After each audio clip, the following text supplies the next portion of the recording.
ખબરોમાં બન્યા રહેવા માટે બેલ આઇકોન દબાવો અને એબીપી અસ્મિતાને સબસ્ક્રાઇબ કરો। हम लोगों ने एक मूवी गंवाया है, मगर हम उनके जीवन में से प्रेरणा लेंगे और जिस तरह से भारतीय जनता पार्टी को उन्होंने आगे बढ़ाया उसको और आगे ले जाने की उनकी जो इच्छा थी वो हम जरूर पूर्ण करेंगे। मैं उनको श्रद्धांजलि अर्पित करता हूँ। उनके फैमिली के ऊपर आई हुई ये तकलीफ, जो मुश्किल समय में हम उनके साथ खड़े हैं, क्योंकि वो हमारे भी घर के मूवी थे, तो हम सब दुख में एक साथ हैं।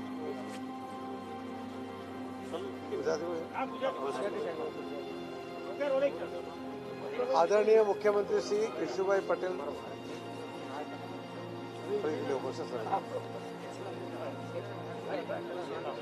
आदरणीय पूर्व मुख्यमंत्री श्री केशुभाई पटेल साहेबનું આજે નિધન થયું છે। 92 વર્ષની ઉંમરે આજે એમણે અંતિમ શ્વાસ લીધો છે।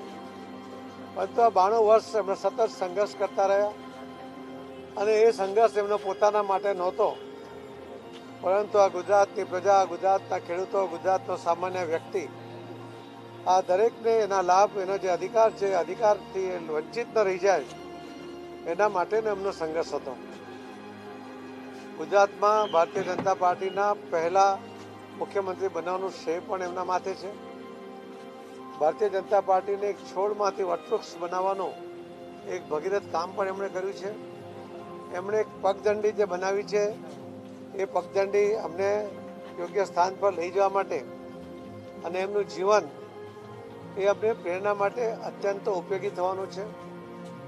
એમનું જીવન એક પુસ્તક જેવું હતું, જેના દરેક પાના ઉપર સંઘર્ષની કથા, એમની જે પ્રતિષ્ઠા હતી, એમની જે સત્યનિષ્ઠા હતી, એમની જે કર્મનિષ્ઠા હતી, એના જ કારણે ભારતીય જનતા પાર્ટીને ખૂબ ફાયદો થયો છે।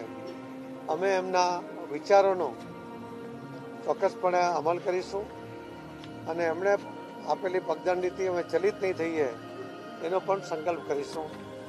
આજે એમના નિધનથી એમના જે ફેમિલી ઉપર જે વજ્રાઘાત થયો છે, અમે પણ એ ફેમિલીના જ એમના સભ્યો છે, અમારા પણ એ મોભી હતા। અમે સૌ આ દુઃખને સહન કરવા માટે પ્રયત્નશીલ છે। આ ખોટ ક્યારેય પૂરાય એવી નથી, પરંતુ એમના નિધનમાં હું એમને દિલથી ખૂબ ખૂબ શ્રદ્ધાંજલિ અર્પિત કરું છું।